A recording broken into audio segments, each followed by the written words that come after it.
বেলাল ইবনে রাবা। হযরত বেলালের বাবার নাম হলো রাবা। নাম কি? নাম কি? কার নাম? বেলালের বাবার নাম রাবা ছিল। তৎকালীন জামানায় একজন কৃষক, এমন কৃষক রাসূলের জামানায় উনি ওই জামানার মধ্যে সবচেয়ে ভালো একজন সফল কৃষক ছিলেন। জমিনে চাষবাসের সব জন্যে উপযোগী সব কিছুর জ্ঞান তার মাথার ভিতরে ভালো ছিল। তৎকালীন জামানায় চাষ করতেন, আর আবার কাজের সহযোগিতার জন্যে হযরত বেলাল রাদিয়াল্লাহু তাআলা ছোট্ট থেকে বাবার কাজের সহযোগিতা করতেন। জোরে বলেন মারহাবা। আমাদের অনেক ছেলেরা আমাদের সহযোগিতা করে ব্যবসা করলেন। অনেক ছেলে দেখি অটো গাড়ি বাবা চালায়, বিকেল বেলা ছেলেও গাড়ি নিয়ে বাইর হয়, দোকানদারি করে বাবা। অনেক সময় সন্তানও বসে, কথা কয় না কেন? সংসারের কাজকর্ম বাবাও করে, সন্তানও করে। বড় হলে মায়ের সহযোগিতা করে মেয়ে, বাবার সহযোগিতা করে ছেলে। যেটা কোন ঠিক কিনা? সংসারের হাল ধরে পাশাপাশি রাবা ওই রকম রাবার সঙ্গে সহযোগিতা করতেন হযরত বেলাল। ছোট্ট মানুষ খাবার নিয়ে বাবার জন্যে মাঠের দিকে যখন যাইতেন, উনি চিন্তা করতে, বাতি কে সূর্য কুঠাইলো কে, ডুবাইবে কে, এই জমিনের ভিতরে আমারে বানাইলো কে, আমার বাবারে বানাইলো কে, এই দুনিয়া সৃষ্টি করলো কে, এই দুনিয়াটা আকাশ বানাইলো কে, জমিন বানাইলো কে। হযরত বেলালের অন্তরের ভিতরে শুধু চিন্তা, শুধু গবেষণা করে, আল্লাহ কে বানাইলো এটা, সব কিছু কে, কার দান, ফসল কার দান, আকাশ কার দান, জমিন কার দান, আমি কার দান। ওই সময় ছোটবেলা থেকে বাবারে প্রশ্ন করে পিতায় পিরাই পিরাব্বা যান, আপনার মালিককে, আমার মালিককে, এই আসমানটা কে বানাইছে, এর খুঁটি কই, এই বাতাসটা কে দিছে, সূর্য কে দিছে। বেলালের বাবা শুধু ধামাচাপা দিয়ে বলে, বাবা ধৈর্য ধরো, এগুলো সব তো আমি করেছি, যেহেতু আমার মহল্লা আমি করেছি, আমার মালিকে করেছে, যিনি আমার বস, যিনি আমার প্রধান, উনি করেছে। বেলাল কয়, না না, আমার কেন যেন মনে হয় এগুলোর পিছে একটা রহস্য আছে। সেই রহস্যটা হলো, সেই রহস্যটা আমাকে খুঁজতে হবে, সেই রহস্যটা আমার জানতে হবে যে গোটা পৃথিবীর রবকে, এই গোটা পৃথিবী কার নিয়ন্ত্রণে চলে, আর তিনি কে, তিনি স্রষ্টা কে, তাকে আগে খুঁজতে হবে। জোরে জোরে চিল্লায়া বলা যাবে না আল্লাহু আকবার। হযরত বেলাল ছোট্ট মানুষ, এখনো হযরত হয় নাই। হযরত শব্দের অর্থ সম্মান, এই জন্য সম্মান দিয়ে কথা বলতে যেহেতু আশিক রাসূল, এই জন্য সম্মানের সঙ্গে এখনই বেলালকে ছোট্টবেলা থেকেই। হযরত বেলাল মুসলমান, ঘোষণা নাও, গভীর মনোযোগ। বেলাল গবেষণা শুরু করে দিল। বাবাকে জিগায়, বাবা গো, বাবা তুমি বলো কে এগুলোর মালিক? কেন? তোর মালিক আমি, তোর মার মালিক আমি, জমিনের মালিক আমি, সব কিছুর মালিক আমি। কে যেন বিলালকে শেখায় দেয়, বেলাল রে না, এই পৃথিবীর মধ্যে সব কিছুর মালিক আমার আল্লাহ, তিনি স্রষ্টা, তাকে দেখা যায় না, আমরা সৃষ্টি, আমার রব হলো স্রষ্টা। জোরে জোরে চিল্লায় বলা যাবে না মারহাবা। আল্লাহ বলেন, কুল হুয়াল্লাহু আহাদ আল্লাহুস সামাদ লাম ইয়ালিদ ওয়া লাম ইউলাদ ওয়া লাম ইয়াকুল লাহু কুফুয়ান আহাদ। জোরে জোরে চিল্লায়া বলা যাবে না মারহাবা।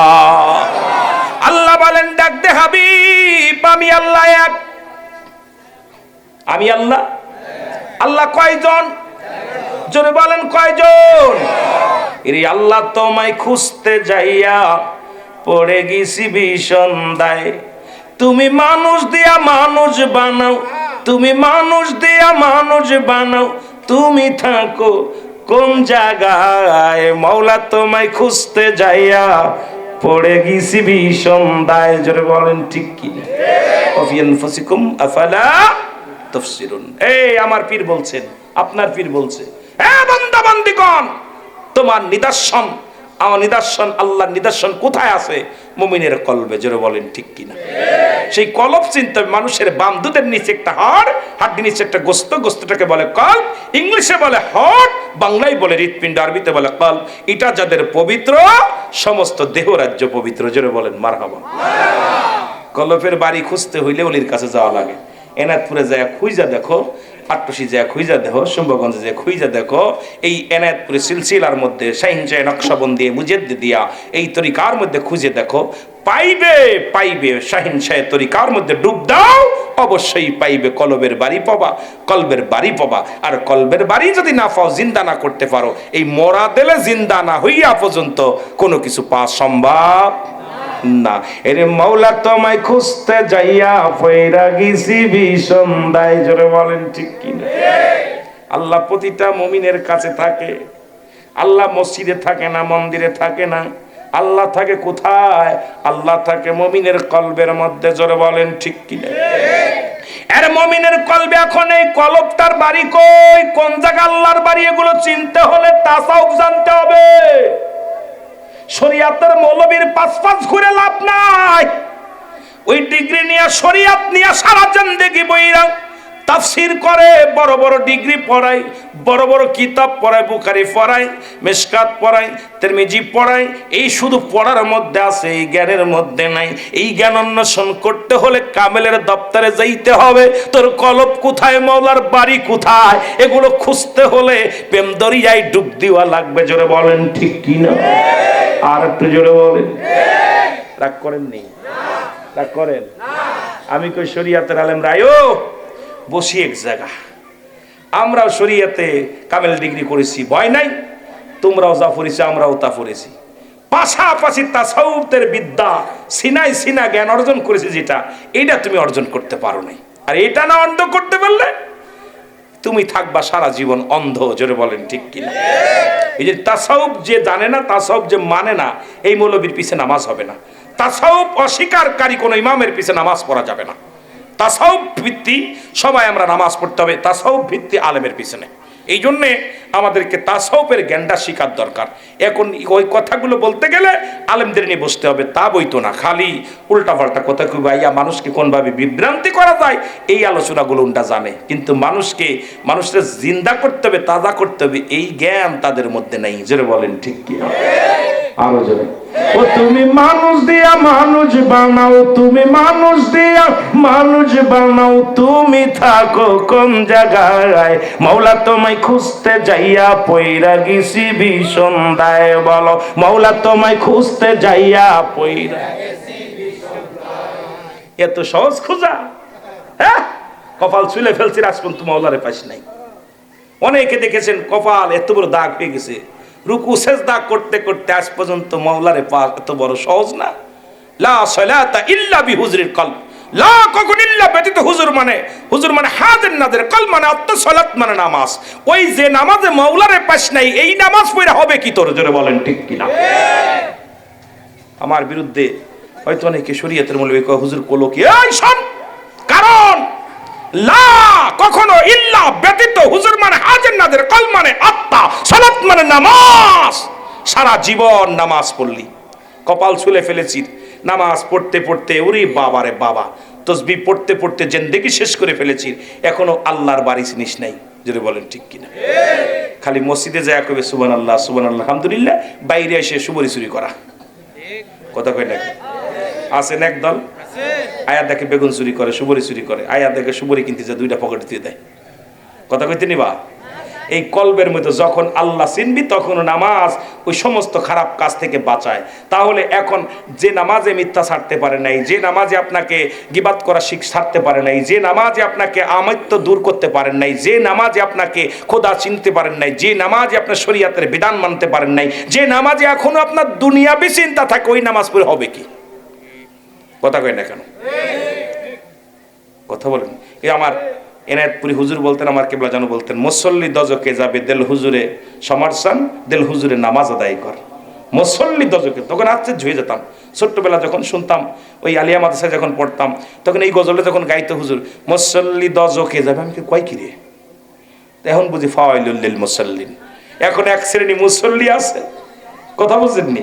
এই কথা বোঝেন? এটা হাকিকত যখন বুঝতে যাইতাম, মুসল্লি দোজখে যাবে, ঘটনা কি? হ্যাঁ, মুসল্লি দোজখে যাবে। আজকে 90%, কারণ আপনি বুকে হাত দিয়ে বলতে পারেন আপনার নামাজ হচ্ছে। আপনার নামাজ হলে জীবনে আপনি নাতিকে বিয়ে করতে চান না। নামাজ যদি হয়, শরীয়তের বিধান ছাড়তে পারবেন। নামাজ হইলে গীবাত করতে পারবেন। নামাজ হইলে যে গাছে ফল ধরে যেমন নুয়ে যায় নিচের দিকে, নামাজ যখন কবুল হয়ে যাবে খোদাকে দিকে নামাজ, ওই ব্যক্তি দুনিয়ার কোনো অন্যায় অপরাধ জগতে ঢুকতে পারে না, সে প্রকৃত কামেল হয়ে যাবে। জোরে বলেন ঠিক কিনা? এখন নামাজ পড়ি দুনিয়া ঠকবাজি, চার দোকানে যায় চার বাকি খাই, এরপরে নফস নষ্ট করে ফেলি। একজনের ত্যাগ দেখলেই পরাণে চায়। এত সহজ? এই নফসে আম্মারাই ঠিক করতে পারি নাই। এই জন্য পীরের দরবারে যায় নফসে আম্মারা ঠিক করার জন্য, এই নফসটাকে কন্ট্রোল করার জন্য। কেন যায়? এই কেন যার আলোচনা, এগুলো আপনার তাসব্বিতে আলোচনা করতে 2-4 রাত লাগবে আমাকে। এই একটা বিষয়ের পর কথা বলতে গেলে আপনাদেরকে 2-4 রাত যদি বুঝাইতে পারি তাহলে বুঝাইতে পারবো। এত সহজে বোঝা না, এই বিদ্যা এত সহজ না। সেনার বিদ্যা, এটা বড় বিদ্যা। এই বিদ্যা হাসিল করতে হলে সময়ের প্রয়োজন। এই জন্য 12 বছর গোলামি করলে পীরের দরবারে পশুত্ব আসে, আর 12 বছর গোলামি করলে পশুত্ব দূর হয়, আর 12 বছর গোলামি করলে 3-36 বছর গোলামি করার পর কিচ্ছু পাওয়া যায়। দরই যে ফাল দাও, তাই না? অনেকে পীরের দরবারে গোলামি করলে হয় হিরো, না হয় জিরো।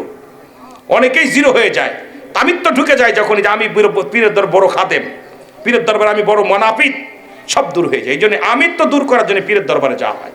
আর আমিত্ব যে ব্যক্তি দূর করতে পারে নাই, পীর মুরিদি করেও লাভ নাই। জোরে বলেন ঠিক কিনা? আমিত্ব দূর করতে পারে নাই যে,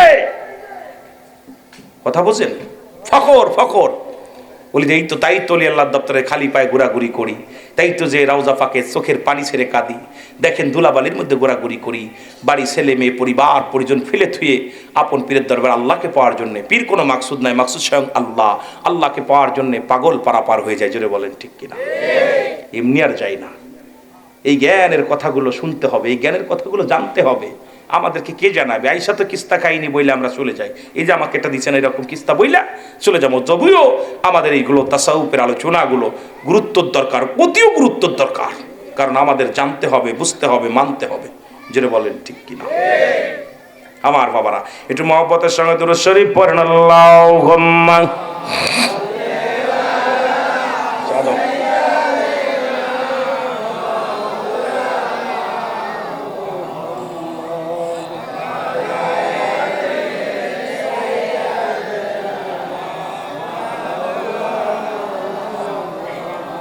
আরো জোরে, আরো জোরে। এইরকম দুরূদ হইতো না বাবা। তাবারক আছে না? তাবারক আছে। দুরূদ শরীফ শোনেন। দুরূদ শরীফ জীবনে একবার পড়লে 10টা নেকি, একবার পড়লে 10টা গুনাহ মাফ, একবার পড়লে 10টা পুরস্কার ইয়াউমাল কিয়ামতের ময়দানে আল্লাহ দিবে। দুরূদ শরীফ পড়লে আল্লাহ খুশি হয়, দুরূদ শরীফ পড়লে নবীজি খুশি হয়, দুরূদ শরীফ পড়লে ফেরেশতারা খুশি হয়।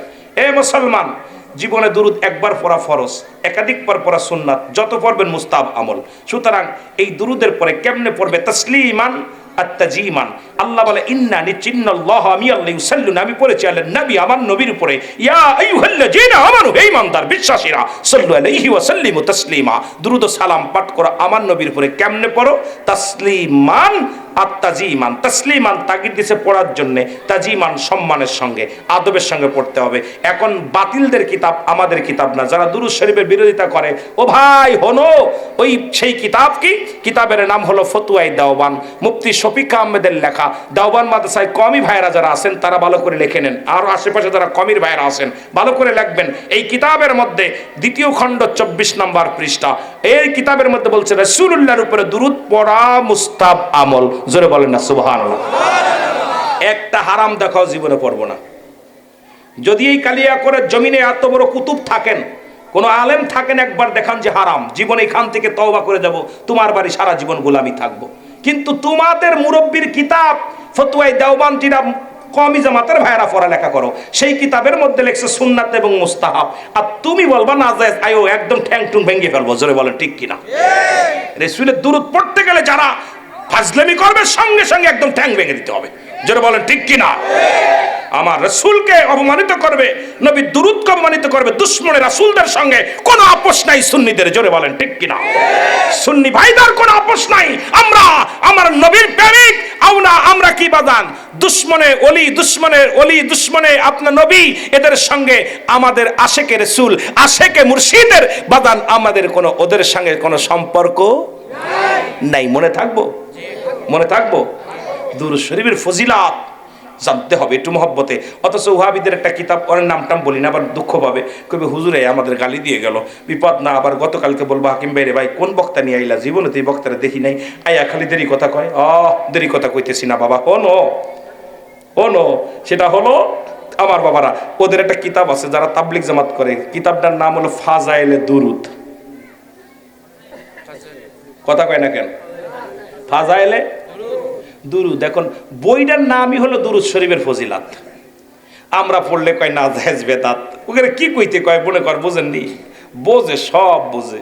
যখন নিলে পারে আলহামদুলিল্লাহ, দিলে কয় নাউজুবিল্লাহ। যদি কোন ভাই নেবেন কয় আলহামদুলিল্লাহ, কয় ভাই এটা দেন না, কয় নাউজুবিল্লাহ। তো এখন উনাদের লগে কেমন আমাদের মিল হইবে? এই জন্যই তরিকাপন্থী ভাইরা, আবার তরিকাপন্থীর মধ্যেও কিছু আছে আপনার ওই যে কথা বোঝেননি, কথা আছে, এক শ্রেণী আছে, অনেক পীর সাহেব আছে। এই পীর সাহেব বলি না আমি, সাহেবকে দেবে অবস্থা, তারা দুশমনে রাসূল, রাসূলের দুরূদ পড়ে না। এই জন্য তাসাউফ ভিত্তিক আলেম, তাসাউফ ভিত্তিক পীর হলো এই জগতের শ্রেষ্ঠ পীর, যারা আওলাদে রাসূলের দরজায় পৌঁছে গেছে। জোরে বলেন ঠিক কিনা? একটু মহব্বতে দুরূদ শরীফ পড়েন। আল্লাহুম্মা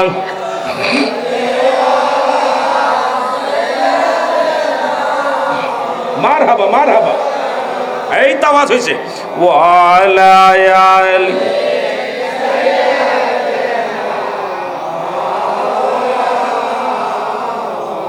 আমরা খাজা বাবার মুরিদ হয়েছি, এর সে বেশি আর কি চাই। নিদান কালে দয়াল নবী গো আপনাই জনি সঙ্গে পাই। আল্লাহুম্মা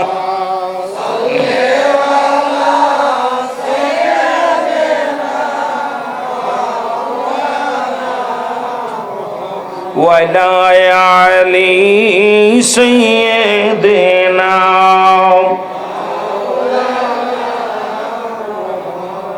এ ভাইরা আমার, বন্ধুরা আমার, আল্লাহর ওলি আল্লাহ তাআলা পবিত্র কালামুল্লাহ শরীফের ভিতরে সূরা ইউনূসের মধ্যে 11 নম্বর পারা 62 নম্বর আয়াত আল্লাহ নিজেই ঘোষণা করেন, আলা শাবদান ইন্নানি চালা ইন্নাউলিল্লাহি, আল্লাহর তরফ থেকে যারা ওলি হয়, ইল্লা নাই খাফুন শব্দের অর্থ ভয়, ওয়ালা যদি অবস্থান করে হুমদের উপরে জানুন, তাদের কোনো চিন্তা ভাবনা কিছু নাই। মেরকাত শরীফ মেরকাতের 10ম খণ্ড 722 নম্বর পৃষ্ঠা, তাফসীরুল বায়ান 5ম খণ্ড 524 নম্বর পৃষ্ঠা। রাসূল বলে, আলা শাবদান ইন্নানি চালা ইন্নাউলিল্লাহি, আল্লাহর তরফ থেকে যারা ওলি হয়, লা ইয়ামুত, তাদের মৃত্যু নেই। অথচ আল্লাহ বলেন, কুল্লু নাফসিন যায়িকাতুল মাউত, প্রতিটা প্রাণীর মৃত্যুর স্বাদ গ্রহণ করতে হবে। আজকে যে মহাপবিত্র ফাতিহা শরীফ, এটাও ওফাত দিবস। সুবহানাল্লাহ বলেন না? আর একটু জোরে বলেন আল্লাহু আকবার। কত নবী, কত ওলি, কত গাউস কুতুব সবাই দুনিয়া থেকে বিদায় হয়ে গেছে। এটা থাকার জায়গা না, চিরস্থায়ী জায়গা নয়। চিরস্থায়ী জায়গা হলো আমার আপনার কবর। জোরে বলেন ঠিক কিনা? তো আজকের এই মাহফিল থেকে সমস্ত ওলি আল্লাহদের পুত পবিত্র কদম মুবারকে জানাই সালাম। সালাম জানাই দাদু পীর এনায়েতপুরের পুত পবিত্র কদম মুবারকে। সালাম জানাই আমার জিন্দা পীর খাজা বাবা সৈয়দ আল্লামা বিশ্বলি ফরিদপুরি কুদ্দুস সাহেবের পুত পবিত্র কদম মুবারকে।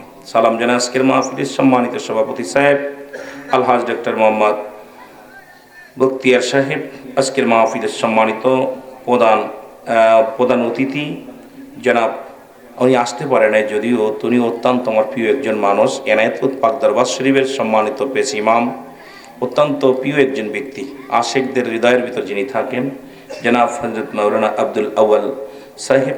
যেহেতু আসেন শারীরিক অসুস্থ, খতিব ও পেশ ইমাম এনায়েতপুর পাক দরবার শরীফ, এনায়েতপুর সিরাজগঞ্জ, আল্লাহ তার হায়াতের মধ্যে বরকত দান করুক, সকল বলুন আমিন। আজকের মাহফিলের দ্বিতীয় বক্তা যিনি আছেন, বাংলাদেশের অন্যতম আলেম, আপনাদের এলাকার মানুষ সুপরিচিত, আমি আপনাদের এলাকায় নতুন, সুপরিচিত, আপনাদের একদম প্রাণ প্রিয় বক্তা জনাব হযরত মাওলানা হাফেজ আনোয়ার হোসেন সাহেব। আজকের মাহফিলের যিনি অত্র মজ্জিন এনায়েতপুর পাক দরবার শরীফ জামে মসজিদ, আজকের মাহফিলে যিনি আমার আগে আলোচনা করলেন, আমার এই সফর সঙ্গী বিশ্ব জাকের মঞ্জিল থেকে বিশ্ব জাকের মঞ্জিল রত্ন ত্রিফল টাইটেল বিজ্ঞ আলেম, যিনি চতুর্থ টাইটেল চলতেছে, যিনি আমার সফর সঙ্গী জনাব হযরত মাওলানা মুফতি মেহেদী হাসান সিদ্দিকী সাহেব। আরেকজনও আছেন আমার সফর সঙ্গী হাফেজ হযরত মাওলানা শামসুল হক সাহেব, যিনি বাংলাদেশের প্রখ্যাত আলেম দ্বীন আল্লামা জনাব আলহাজ হযরত মাওলানা আব্দুল মালিক জিয়াদি সাহেবের কনিষ্ঠ পুত্র। অন্যান্য ওলামা ইকরাম, মসজিদের ইমাম সাহেব, মুসল্লিগণ, শামদুরবিষ্ট আশিকান, জাকের আমদার প্রাণ মুসলমান ভাই বন্ধুগণ, পর্দারের মা বোনেরা, আজকের মাহফিলের অতিথিবৃন্দ, যে সমস্ত ভাইয়েরা আছেন সার্বিক সত্যবাদনে, সকলকে জানাই মোবারকবাদ, সালাম, আসসালামু আলাইকুম ওয়া রাহমাতুল্লাহি ওয়া বারাকাতুহু। সালামের জবাব এটা আশা করি নাই। তরিকাপন্থী ভাইদের সালামের জবাব হবে উচ্চ আওয়াজে। সালাম দিলে 90 নাকি উত্তর দিলে 10। দেওয়া ভালো না নেওয়া ভালো?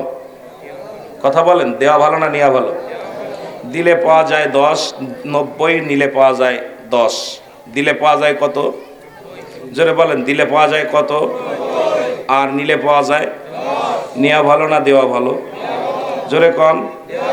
আমরা যদি কারোর কিছু দিতে চাই না, দেওয়া ভালো। দিলেই 90, নিলে 10। 10 বেশি না 90 বেশি? আস্তে কইবেন না, জোরে কইবেন। আমার ভাষা বোঝেন? আমি বিশ্ব জাকের মঞ্জিলে একজন নগণ্য গোলাম, এই সিলসিলা এনায়েতপুর সিলসিলার দরবারের একজন। আমি শাহিন শাহ নকশবন্দিয়া মুজাদ্দিদিয়া তরিকাতের একজন নগণ্য গোলাম। তা আমাকে এনায়েতপুরে ওয়াজ করতে দেখেছেন। এই বছরটা যাইতে পারি না, শরীরটা অসুস্থ থাকার কারণে। তো সুতরাং আমার তরিকাপন্থী ভাইয়েরা, আপনারা জাকের ভাইয়েরা, এইরকম জবান মরা হলে হবে না। তা আমি এত বড় আলেম না। আজকে আমার সফর সঙ্গীরা যে ডিগ্রি আছে, ডিগ্রি আমার নাই। সফর সঙ্গী যারা আছে বিজ্ঞ ওলামা ইকরাম, আমি তাদের মধ্যে সবচেয়ে নগণ্য। আল্লাহ তাআলা আকাশের নিচে জমিনের উপর আমার মতো নরাধনকে দিয়ে 2-4টা কথা যদি বলায় তাহলে বলতে পারবো, যদি না বলায় কখনো বলা সম্ভব না। আপন পীরকে ওসিলা করে আপনাদের কাছে দোয়া আছে, আল্লাহ যেন আমার 2-4টে কথা বলার সুযোগ দান করে। সকল বলুন আমিন। এই যে আওয়াজ একটু হয়েছে, এরম আওয়াজ হবে। যেটা বলতেছিলাম, তাহলে মুসলমান যেহেতু তরিকাপন্থী ভাইয়েরা, কম নেওয়াও যাবে না, কম দেওয়াও যাবে না। এটা পীরের আদর্শ না। পীর বলছে, বাবা কোথাও গেলে নিজে খাবেন, আরও 3 জনের খাবার ব্যবস্থা করুন। বাবা নিজে গেলে গামছাটা বিছায়া দিবেন। আপন পীরকে মহব্বত, 70 গুণ মহব্বতের ভাই হলো জাকের ভাই। জোরে বলেন ঠিক কিনা? আপন ভাইয়ের চাইতে 70 গুণ মহব্বতের ভাই হলো জাকের ভাই। যেহেতু আপনার এখানে অনেকেই জাকের ভাইয়েরা আছেন, এনায়েতপুরে সিলসিলা আছেন, আট্টসি আছেন, শম্ভুগঞ্জেরা আছেন, এরপরে কালিয়াকুর আছেন, অনেক দরবারের ভাইয়েরা আছেন। যেহেতু তরিকাপন্থী মাহফিল, এখানে তাসাউফপন্থী ভাইয়েরাই বেশি আসে। জোরে বলেন ঠিক কিনা? আমার ভাইয়েরা, ওলির দপ্তরে গোলামি করতে করতে অনেক সময় আউলিয়াত দপ্তরে পৌঁছে যাওয়া যায়, আমল করতে করতে। এমনও পর্যায়ে এখানে অনেকে আছেন। আল্লাহ তাআলা কাকে কখন কবুল করবে আল্লাহই ভালো জানে। তা আপনারা, যেহেতু আমি আপনাদের 90 নেকি নিয়ে নিলাম, আপনাদের 10 দিলাম, এটা আদর্শ না। আপনারা একটু সালাম দেন জোরে। ওয়ালাইকুম আসসালাম রাহমাতুল্লাহি ওয়া বারাকাতুহু। আগে ছিল 10, এখন হলো 90। কত হলো? আমার কত? কম নেই নাই, কম দিই নাই, কম নেই নাই, কম দিই নাই, সমান সমান। এখন আলোচনার মধ্যে যাওয়া যাক। জোরে বলেন ঠিক কিনা? আমাকে একটা বিষয়ও দিছে কালে আপনার হযরত বেলাল রাদিয়াল্লাহু তাআলার জীবনী। তা আসলে আলোচনায় মুড ছিল না আমার। আর আমি জানেন আমি বাস্তববাদী বক্তা। আপনারা যারা ইউটিউব চালান, আমি রুহুল আমিন সিদ্দিকী বাংলাদেশে ব্যতিক্রম একটা বক্তা। আমি সবসময়ের জন্য বাস্তবকে ফুটিয়ে আলোচনা করি, মানুষের চেহারা দিকে আলোচনা করি। আমার ভিতরে কোনো মাল নাই। আমার ভিতর থেকে আমি ওলি আল্লাহকে ওসিলা করে যখন জনগণের মুখের দিকে তাকাই, আল্লাহ তাআলা আমার পীর কেবলা জানের ওসিলায় আমার ভিতরে দান করে, আমি ওইটাকে আলোচনা করি বেশিরভাগ। কথা বুঝেননি? ডিগ্রি যাবার অনেকের মধ্যে করে ডিগ্রি নাই, ডিগ্রি নিছি অনেক ডিগ্রি। শরিয়াতের যে ডিগ্রিগুলো দরকার সব নিছি, এগুলোকে আমি প্রাধান্য দিই না। ডিগ্রি একটা জিনিস, আর এলেম একটা জিনিস, আমল একটা জিনিস, এগুলো আমাদের বুঝতে হবে। আর সিনাই সিনাই যে বিদ্যা আছে, এই বিদ্যার যে কত পাওয়ার, এটা একমাত্র এই আমার যে আশেক জাকেরানরা বোঝে, আশেকরা বোঝে। মাসুক যে মাসুকের সন্ধানে যারা ঘোরাঘুরি করে, সিনার বিদ্যা যে কত পাওয়ার, কত ফুল, পাওয়ারফুল, এটা শরীয়তের মৌলবীর বোঝা সম্ভব না। জোরে বলেন ঠিক কিনা? এর কেউ বুঝিতে পারে না রে ওলি আল্লাহর খেলা। বলেন কেউ বুঝিতে পারে না রে দয়াল জারি তারে দিয়া মিলাই প্রেমেরি মেলা, কেউ বুঝিতে পারে না রে আমার অলি জানলার। আব্দুল হাকিম সাহেবরে দিয়া মেলা মিলাই দিছে একটা, এমন সিনার ভিতরে এমন একটা মহব্বত ঢুকাই দিছে, আল্লাহ তাআলার প্রেম এমন ভাবে ঢুকাই দিছে। যা আব্দুল হাকিম মিয়া, জান্নাতের বাগাবার বাগির বাড়ির আঙ্গিনায় লাগাই দিছে। এই বিদ্যা অর্জন করে, এই মহব্বত অর্জন করো অনেক কঠিন ব্যাপার, জোরে বলেন ঠিক কিনা? ৩০ বছরে যারো জ্ঞান কি ফোটে না, ৬ মাসের কালের আবার পাই যে ১৬ আনার দয়াল, পাই যে ১৬ আনা। ও দয়াল যার ইচ্ছা তারে দিয়া মিলাই প্রেমেরি মেলা, কেউ বুঝিতে পারে না রে পীর মুরিদের খেলা। বলেন কেউ বুঝিতে পারে না রে আল্লাহ তাআলার খেলা, জোরে বলেন মারহাবা। এ দুনিয়ার মুসলমান গভীর মনোযোগ, আল্লাহ তাআলা দয়া করে মাফ করে রিয়াজুল জান্নাহ বেহেশতের বাগানে আসার মতো বসার মতো সুযোগ দান করলো। এই সময় কত মানুষ জেলখানায়, কত মানুষ হাসপাতালে, কত মানুষ মৃত্যু শয্যায় সজ্জিত। আমার আল্লাহ জেলখানায় নেন নাই, হাসপাতালে নেন নাই, এই দুনিয়ার কোনো অন্যায় কাজে নেন নাই, রিয়াজুল জান্নাহ বেহেশতের বাগানে আসার মতো বসার মতো সুযোগ দান করলো। উচ্চ কণ্ঠে আওয়াজ দিয়ে আরেকবার চিল্লায়া বলেন আল্লাহু আকবার। এ দুনিয়ার মুসলমান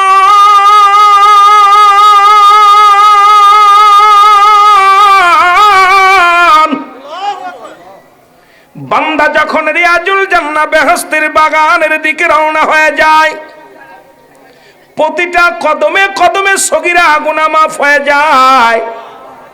সুবহানাল্লাহ। বাড়ি থেকে নিয়ত করেছেন আজকে হাকিম সাহেবের বাড়ি আঙ্গিনায় মাহফিলে যাব, এই কালিয়া কর আল্লাহ কুতুবদিয়া মুহাম্মদ হাকিম সব সর্দারের বাড়িতে জান্নাতের জিয়াদি সাহেবের বাড়ির আঙ্গিনায় জান্নাতের বাগানের নিয়ত করে রওনা দিয়েছেন। প্রতিটা কদমে কদমে আমার আল্লাহ সগীরা গুনাহগুলো মাফ করে দিছে। ও মুসলমান, আমরা শুধু সগীরা গুনাহ করি নাই, পদে পদে করেছি কবিরা গুনাহ। নামাজ ছেড়ে দেয়া কবিরা গুনাহ, মিথ্যা বলা কবিরা গুনাহ, হাজারো গুনাহ করলাম দুনিয়ার মধ্যে। বেগানা মহিলার সঙ্গে দেখা দিয়া কবিরা গুনাহ, বেগানা পুরুষের সঙ্গে দেখা দিয়া কবিরা গুনাহ, হাজার গুনাহ করলাম।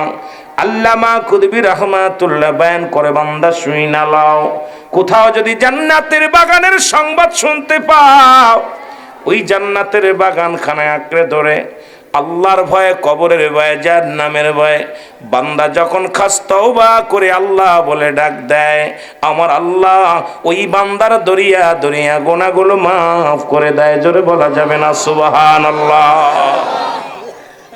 মাইকেল আবার একটু সাউন্ড বাড়াইতে হবে, সাউন্ড একটু বাড়াই রাখতে হবে। যেটা বলতেছিলাম, শুধু নিয়ত করে আপনারা যারা বাড়ি থেকে বাইর হইছেন, লাভ জান্নাতের বাগানে, লাভ কত লাভ, খালি নিয়ত করছেন জান্নাতের বাগানে যাব, বাড়ি থেকে পাটা বাইর করছেন। প্রতিটা যত দূর থেকে যে আসছেন, যত দূর থেকে তত ফায়দা আপনার আমল নামায়। প্রতিটা কদমে কদমে আপনার জীবনের সব সগীরা গুনাহ মাফ। সুবহানাল্লাহ বলেন। গুনাহ মাফের দরকার আছে না আব্বা? এটা সুযোগ। এরপরে সগীরা গুনাহ মাফ করেছে শুধু আসার কারণে। এখন আমরা তো শুধু সগীরা গুনাহ করি নাই, পদে পদে করছি কবিরা গুনাহ। যদি বলি বাবা নামাজ পড়ছেন, পড়েন নাই, মিথ্যা তো একটা রাজা, দুনিয়ার মধ্যে চল চতুরি কত অন্যায় করেছি, এগুলো গুনাহ মাফের দরকার আছে না? আরো জোরে বলেন। কিয়ামত পর্যন্ত কোনো নবী আসবে না, কিয়ামত পর্যন্ত তওবার দরজা খোলা। জোরে বলেন ঠিক কিনা? তওবার দরজা খোলা। হক্কানি আলেম ওলামা, হক্কানি পীর মাশায়েখ বিদায় নিয়েছে। শরিয়াতে অনেকেই নাই, যারা আছে বর্তমান তাদের সেই মায়া, মুরিদের প্রতি যে মায়া, মমতা, ভালোবাসা অধিকাংশ জায়গায় পাওয়া যায় না। অধিকাংশ পীর আছে সেই মুরিদের সাথে সেই ডাইরেক্ট কানেকশনটা নাই, কিন্তু আপন পীর যে মহব্বত পয়দার সৃষ্টি করে দিয়েছিল অন্তরের ভিতরে, এই ভালোবাসাটুক আহলে বায়াতের কাছ থেকে অনেক সময় পাওয়া যায় না। জোরে বলেন ঠিক কিনা? দরদি বাবার মতো, যাই বলেন বাবার মতো এমন দরদি ভাই হতে পারে না, চাচা হতে পারে না। বাবা তো বাবাই, মা তো মাই। জোরে বলেন ঠিক কিনা? ভাই তো ভাই। বাবা আমাদের আপন মুর্শিদ যাদের হারিয়ে ফেলেছি, এদের মতো অতভাগা, এদের মধ্যে এতিম আর পৃথিবীর মধ্যে কেউ নেই। জোরে বলেন ঠিক কিনা? তা আমার বাবারা, একটু গুনাহ মাফের সুযোগ যেহেতু পেয়েছি, আল্লামা খুদবি রহমাতুল্লাহ বয়ান করে, যত গুনাহ করেছো গুনাহর কথা মনে করে খাস তওবা করে আল্লাহ বলে ডাক দেয় যে বান্দা, শুধু আল্লাহ, আমি গুনাহগার, আমি পাপী, আমাকে তুমি মাফ করে দাও। আমার আল্লাহ দরিয়া দরিয়া গুনাহগুলো মাফ করে দেয়। জোরে বলে না সুবহানাল্লাহ। যেহেতু মানুষের মৃত্যু হয় দুইটা টাইমে, একটা হলো রাতের বেলা, একটা হলো দিনের বেলা। দিন শেষ করেছি, মৃত্যুবরণ করি নাই, রাত শুরু করেছি, মৃত্যুবরণ করি নাই। কিয়ামত পর্যন্ত যেহেতু নবী আসবে না, কিয়ামত পর্যন্ত তওবার দরজা খোলা। আমরা শুরুতে একটু তওবা করে নিই। আস্তাগফিরুল্লাহ রাব্বি মিন কুল্লি যামবি ওয়া আতুবু ইলাইহি লা হাওলা ওয়ালা কুওয়াতা ইল্লা বিল্লাহি আলিল আযীম। এরে আমি পাপী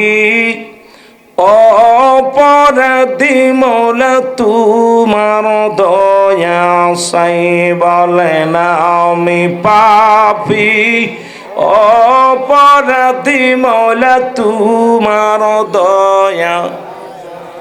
আপনারা তওবা করেছেন, যারা অন্যায় করেছেন, আজকে গুনাহ খানে হাকিম সাহেবের বাড়ির আঙ্গিনায় সব গুনাহ দাফন করে যাব।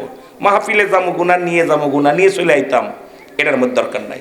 যেখানে যাব গুনার বোঝাগুলো একদম ঝরিয়ে দিয়ে আসবো, এই নিয়তটা যেন অন্তরের ভিতর থাকে। সবাই আমার সঙ্গে আফসোস করে বলেন, আমি পাপী অপরাধী মৌলা, তোমার দয়া চাই বলেন আমি পাপী।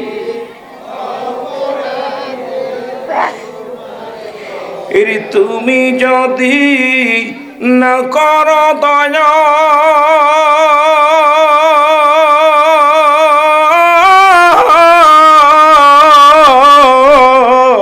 দয়াল তুমি যদি না করো দয়া, আমার হবে কি উপায়?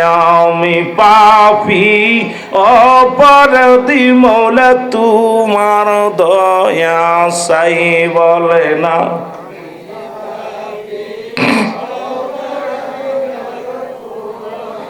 ওই আমরা কামেল পীরের মুরিদ হইয়াছি,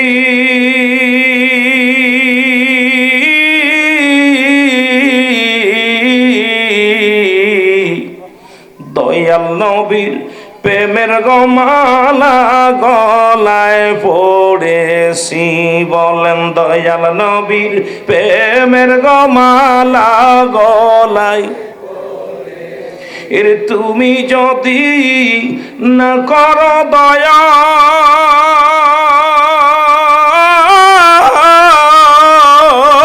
দয়াল তুমি যদি না করো দয়া, আমার হবে কি উপায়?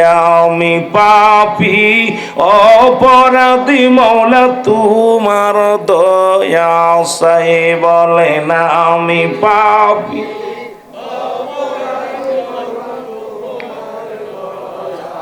ওই আমি সংসার সংসার কইরা জগতে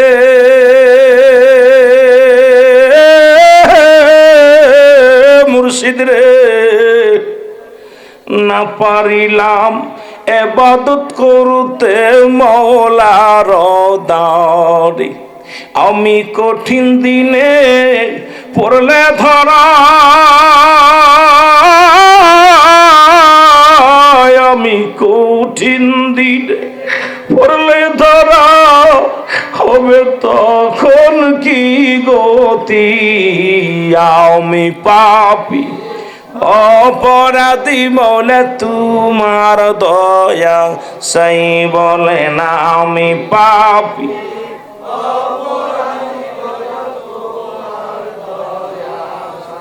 এ দুনিয়ার মুসলমান গভীর মনোযোগ,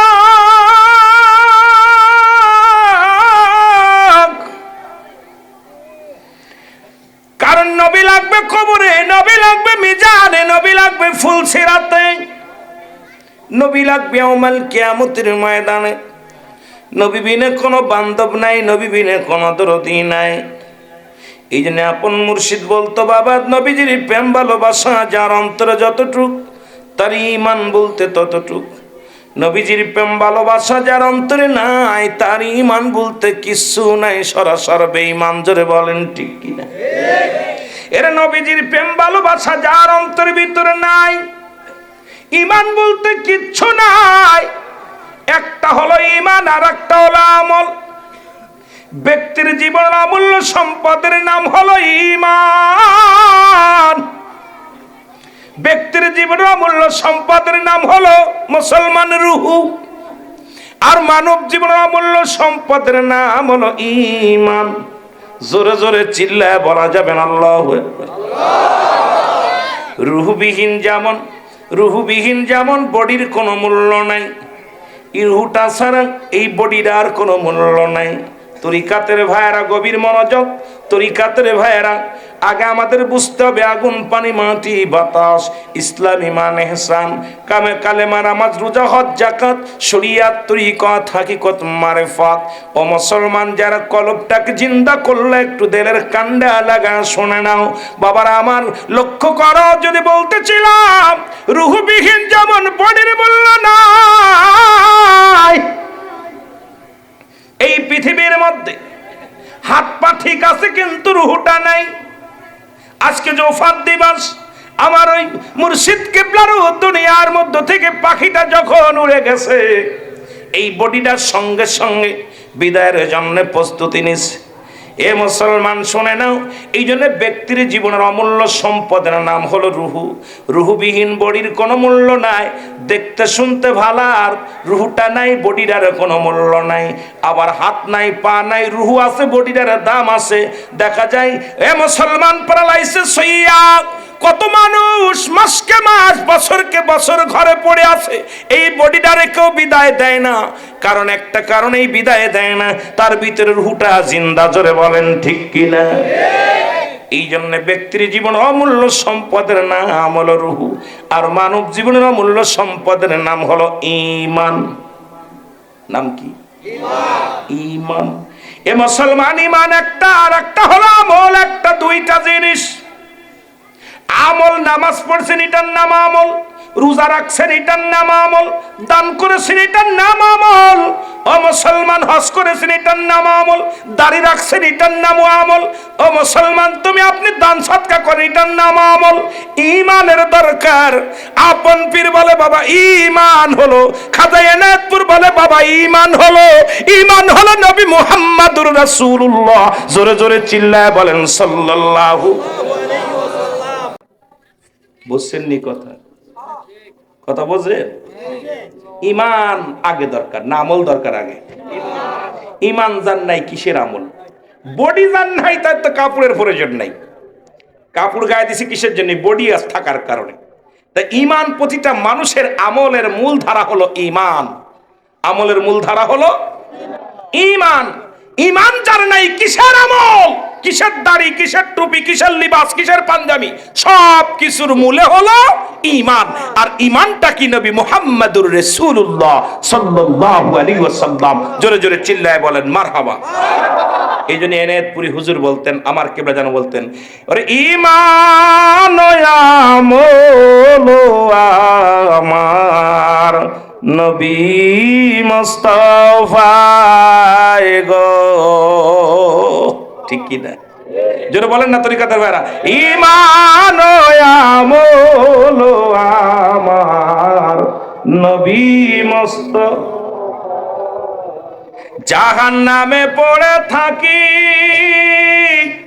তবুও না ভয় করি, ইশকে মুহাম্মাদের মালা যদি গলে রয় গো ঈমান ও আমল আমার নবী মুস্তাফা।